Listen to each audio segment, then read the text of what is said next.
Second polling ഓഫീസറുടെ duties ആണ് പറയുന്നത്. ഏറ്റവും കൂടുതൽ ഡ്യൂട്ടീസ് നമ്മുടെ ഈ ഹാൻഡ് ബുക്ക് പ്രകാരം കാണുന്നത് സെക്കൻഡ് പോളിംഗ് ഓഫീസറാണ്. ആരെങ്കിലും ഉണ്ടായില്ല സെക്കൻഡ് പോളിംഗ് ഓഫീസർ? ആരുമില്ല.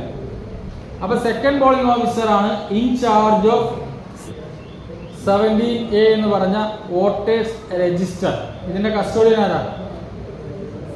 ഈ 17A വോട്ടേഴ്സ് രജിസ്റ്ററിലാണ് ഞാൻ നേരത്തെ പറഞ്ഞ 1 മുതൽ 1200ഓളം വരുന്ന സീരിയൽ നമ്പർ ഉണ്ടാകും. അതിൽ റോസ് ഉണ്ടാകും, കോളംസ് ഉണ്ടാകും. 17A register. ഒന്നാമത്തെ കോളം കണ്ടില്ലേ? 1, 2, 3, 4 already printed.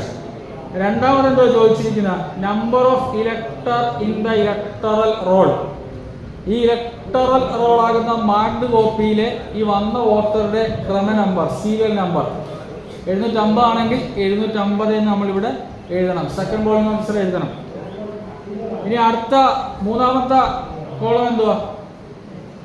Details of document produced by the elector. തെളിവായിട്ട് കൊണ്ടുവന്ന ആ രേഖ എന്തുവാണ്? എപ്പിക് ആണെങ്കിൽ ഇലക്ഷൻ ഫോട്ടോ ID കാർഡാണ് എപ്പിക് എന്ന് അതിന് പറയുന്നത്. ഈ എപ്പിക് ആണെങ്കിൽ എപ്പിക് എന്ന് നമ്മൾ എഴുതണം ഈ മൂന്നാമത്തെ കോളത്തിൽ. എന്നിട്ട് അവസാന 4 ഡിജിറ്റ് നമ്പർ അതുകൂടി രേഖപ്പെടുത്തണം. ഈ എപ്പിക്കുമായിട്ട് വരുന്നത് നമ്മൾ എപ്പിക് എന്ന് തന്നെ എഴുതിയിരിക്കണം. ചോദ്യം ഉണ്ടോ എന്നുള്ളതാണ്. അല്ലെങ്കിൽ ഏതൊരു ഫോമിലുണ്ട് എത്ര പേര് എത്ര വോട്ടേഴ്സ് എപ്പിക്കും കൊണ്ടുവന്ന് വോട്ട് ചെയ്തു എന്നൊരു ചോദ്യം ഉണ്ടാവും. അപ്പോൾ അതിന് ആൻസർ കൊടുക്കണമെങ്കിൽ എപ്പിക്ക് എഴുതി പോകണം. ഇനി ഡ്രൈവിംഗ് ലൈസൻസ് ആണെങ്കിൽ DL എന്ന് ചുരുക്കപ്പേര് എഴുതിയാൽ മതി. എന്നിട്ട് അവസാന 4 ഡിജിറ്റ് നമ്പർ. ഇനി അങ്ങനെയുള്ള ഈ പറയുന്ന ലിസ്റ്റിലുള്ള ആധാർ ആണെങ്കിൽ ആധാറിന്റെ ഫുൾ ആ പേരുണ്ടല്ലോ ആധാർ, അത് മൊത്തം എഴുതണമെന്നാണ് പറയുന്നത്. അതിന്റെ അവസാന 4 ഡിജിറ്റ് നമ്പർ എഴുതാം. ഇനി അടുത്ത 4ാം കോളം എന്തോ പറയുന്ന ഒന്ന് നോക്കിക്കേ, കേൾക്കുന്നില്ല. Signature or thumb impression. അപ്പോൾ അവരുടെ സിഗ്നേച്ചർ വാങ്ങണം. അപ്പോൾ ഈ സെക്കൻഡ് പോളിംഗ് ഓഫീസർ അദ്ദേഹത്തിന് കാണത്തക്ക രീതിയിൽ ഇങ്ങനെ എഴുതിക്കൊണ്ടിരിക്കുകയായിരിക്കാം. ഒപ്പിടാൻ വേണ്ടി നമ്മളിവിടെ വെച്ച് കൊടുക്കുക, അദ്ദേഹം ഒപ്പിടുക. അല്ലാതെ ഇതിങ്ങനെ തിരിച്ച് ഒക്കെ വെച്ച് കഴിയുമ്പോൾ ഇവിടെ ഇരിക്കുന്ന മഷി കുത്തി പറഞ്ഞ് ആകെ പോകുന്ന സംഭവങ്ങൾ ഉണ്ടായിട്ടുണ്ട്. അപ്പോൾ അതില്ലാതിരിക്കുന്നതിന് വേണ്ടി ഒപ്പിടാൻ അങ്ങനെ കൊടുക്കാം. ഇനി ASD ലിസ്റ്റിൽപ്പെട്ട ഒരാളാണ് വരുന്നതെങ്കിൽ അയാളുടെ ഒപ്പും വേണം, അയാളുടെ തമ്പ് ഇംപ്രഷൻ വേണം. ASD ലിസ്റ്റ് എന്ന് പറഞ്ഞൊരു ലിസ്റ്റ് നമുക്ക് അഡീഷണൽ തരാം ചിലപ്പോൾ. ASD എന്ന് പറഞ്ഞാൽ ആബ്സെന്റ്, ഷിഫ്റ്റഡ്, ഡെത്ത്. അത്തരം കേസുകൾ തയ്യാറാക്കിയതിന് ശേഷം ഉണ്ടായിട്ടുള്ള അങ്ങനെ ഒരു ലിസ്റ്റ് തയ്യാറാക്കിയിട്ട് അത് തന്നിട്ടുണ്ടാകാം. അതിൽപ്പെട്ട ആരെങ്കിലും വരികയാണെങ്കിൽ അവരെ ഒരു 1.5 കണ്ടിട്ട് നോക്കിയേക്കണം. ASD ലിസ്റ്റിൽപ്പെട്ട ആരെങ്കിലും വരികയാണെങ്കിൽ നമ്മൾ രണ്ടാമതൊരു നോട്ടം നോക്കിയിട്ട് അയാളെ വോട്ട് ചെയ്യാൻ അനുവദിക്കാവുള്ളൂ. അപ്പോൾ അയാളുടെ എന്തും കൂടി വാങ്ങണം, ഒപ്പിൻ്റെ കൂടെ തമ്പ് ഇംപ്രഷൻ.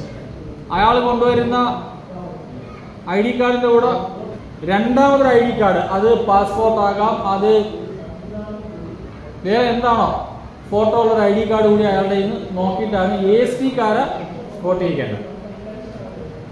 ASD കാരുടെ വിവരങ്ങൾ ഒരു പ്രത്യേക ആപ്പ് വഴി, ആപ്പിൻ്റെ പേര് ASD ആപ്പ്, ASD ആപ്പ് വഴി നമ്മൾ ആ സമയത്ത് വിട്ടുകൊടുക്കണം.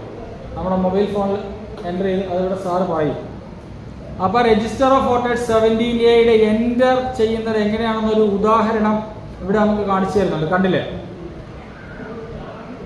രണ്ടാമത്തെ കോളത്തിൽ, മൂന്നാമത്തെ കോളത്തിൽ എപ്പിക്കിൻ്റെ ആ EP ഇട്ടിരിക്കുക. ഡ്രൈവിംഗ് ലൈസൻസ് രണ്ടാമതെണ്ണം കാണിച്ചിരിക്കുന്നു. പിന്നെ ആ മൂന്നാമത്തെ റോയിൽ അങ്ങേ അറ്റം ഒരു റിമാർക്സ് കോളത്തിൽ എന്തോ എഴുതിയിട്ടുണ്ടല്ലോ. എന്താണ് എഴുതിയിട്ടുള്ളത്? Refuse to vote. ഏതാ റഫ്യൂസ് ടു വോട്ട്? നമ്മൾ നേരത്തെ പറഞ്ഞില്ലേ, ഒരാൾ വോട്ട് ചെയ്യുന്നില്ല, ഞാൻ പോവാന്ന് പറഞ്ഞ് പോയില്ലേ? ആ വിവരം നമ്മൾ എവിടെ എഴുതി വെക്കണം? ഈ 17A രജിസ്റ്ററിൽ റിമാർക്സ് കോളത്തിൽ ASD ലിസ്റ്റിൽ നിന്ന് ഒരാൾ വോട്ട് ചെയ്തു. അപ്പോൾ നമ്മൾ ആ ASD കാരൻ്റെ ആ നേരെ അങ്ങേറ്റ റിമാർക്സ് കോളത്തിൽ ASD ലിസ്റ്റ് എന്ന് എഴുതിയിരിക്കുന്നുണ്ടോ? അങ്ങനെ എഴുതിയേക്കണം. അപ്പോൾ ഇതാണ് 17A രജിസ്റ്റർ. ഇനി സെക്കൻഡ് പോളിംഗ് ഓഫീസർ അടുത്ത ഡ്യൂട്ടി മഷി ഇട്ട് കൊടുക്കുന്ന ഡ്യൂട്ടി. എങ്ങനെയാണ് ഒന്ന് നോക്കിക്കുക. ആ ഒരു ഫോട്ടോ വെറുതെ നഖത്തിലൊരു കുത്തിട്ടാൽ പോരാ. പിന്നെയോ നഖത്തിന്റെ എൻഡ് മുതൽ ഏത് വിരല വേണ്ട, ഇടത്തെ കയ്യിലെ ചൂണ്ടുവിരൽ, ആ ചൂണ്ടുവിരലിന്റെ നഖത്തിന്റെ അങ്ങേയറ്റം മുതൽ ഇങ്ങോട്ട് വന്നിട്ട് നഖത്തിന്റെ എൻഡ് കഴിഞ്ഞിട്ട് പിന്നെ നേരെ മുകളിലോട്ട് കയറി ആ ഒരു മടക്കുണ്ടല്ലോ, ആ ഫോൾഡിങ് അവിടം വരെ ഇട്ട് കൊടുക്കണം. എന്നിട്ട് ഈ സെക്കൻഡ് ബോളിംഗ് ഓഫീസർ ഇങ്ങനെ നോക്കണം ഇത് മായ്ച്ച് കളയുന്നുണ്ടാകുന്നു. പെട്ടെന്ന് എടുത്ത് തലയിൽ ഇങ്ങനെ തുറക്കാം, അല്ലെങ്കിൽ പാൻറ്റിൽ തുറച്ച് കളയാം. അപ്പോൾ അതുകൊണ്ട് ഈ വിരലൊക്കെ പിടിച്ചു വെച്ചോളാനാണ് പറയുന്നത്. ഏതാ ഇത് ഉണങ്ങാൻ വേണ്ടി. അപ്പോൾ ഇങ്ങനെ എല്ലാവരുടെയും കയ്യിൽ അങ്ങനെ പെട്ടെന്ന് കയറി പിടിക്കാനും പറ്റത്തില്ലല്ലോ. അപ്പോൾ അതുകൊണ്ട് അത് നോക്കി അതൊന്ന് അനുവദിച്ച് ഒന്ന് ഉണങ്ങാനുള്ള ഒരു ടൈം കൊടുക്കുക. ആ സമയം അവരോട് പറയുന്നത് 17 ഒപ്പിട്ടേക്കാൻ പറയണം. ആ പുള്ളിക്കാരൻ്റെ മൈൻഡ് നേരെ അങ്ങോട്ട് വന്ന് ഒപ്പിടും. അപ്പോൾ ആ സമയം കൊണ്ട് ഏതാണ്ട് ഇത് ഉണങ്ങിയിരിക്കും എന്നുള്ളതാണ് നമ്മൾ വിചാരിക്കുന്നത്. ഇനി ഒരു ജോലിയുണ്ട് സെക്കൻഡ് ബോളിംഗ് ഓഫീസർക്ക്. എന്താണ്? ഒരു വോട്ടേഴ്സ് സ്ലിപ്പ് ഇഷ്യൂ ചെയ്യണം. നമ്മൾ വേറൊരു വോട്ടേഴ്സ് സ്ലിപ്പിനെ കുറിച്ച് പറഞ്ഞാൽ ആദ്യം വോട്ടർമാർ കൊണ്ടുവരുന്ന ഏതാണ്ട് അതിന് സമാനമായ ഒരു സ്ലിപ്പ് സെക്കൻഡ് ബോളിംഗ് ഓഫീസർക്ക് കൊടുത്തതാണ്. ഒരു 1200 സ്ലിപ്പുകൾ. അത് ഓരോന്നോരോന്ന് എടുത്തിട്ട് അതിനകത്ത് ചോദിക്കുന്നുണ്ട് രജിസ്റ്റർ ഓഫ് വോട്ടേഴ്സിലെ അദ്ദേഹത്തിന്റെ സീരിയൽ നമ്പർ. നമ്മളിപ്പോൾ പറഞ്ഞ രജിസ്റ്റർ ഓഫ് വോട്ടേഴ്സിലുണ്ടല്ലോ, ആ പ്രിന്റഡ് നമ്പർ ഉണ്ടല്ലോ, എത്രാമത്തെയാണ് എന്നുള്ളത് എഴുതണം. പിന്നെ ഇദ്ദേഹത്തിന്റെ മാർക്ഡ് കോപ്പി ഇലക്ട്രൽ റോളിൽ ഒരു സീരിയൽ നമ്പർ ഉണ്ടല്ലോ, അതും കൂടി എഴുതിയിട്ട് ഒരു ഇനിഷ്യൽ ഇട്ടിട്ട് അത് വോട്ടർക്ക് കൊടുക്കണം. ഇത്രയും ജോലികളാണ് സെക്കൻഡ് ബോളിംഗ് ഓഫീസർക്കുള്ളത്. ഏതൊക്കെയാണ്? 3 ജോലികൾ.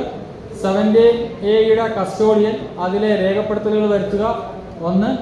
2 മഷി അടയാളം വെക്കുക. 3 വോട്ടേഴ്സ് സ്ലിപ്പ് കൊടുക്കുക. പിന്നെ പറയുന്നത് ആ കയ്യിലോട്ടൊന്ന് നോക്കിക്കോണം, ഉണങ്ങി പിടിക്കുന്നുണ്ടോ അല്ലെങ്കിൽ അത് മായ്ച്ച് കളയുന്നുണ്ടോ എന്നുള്ള കാര്യം.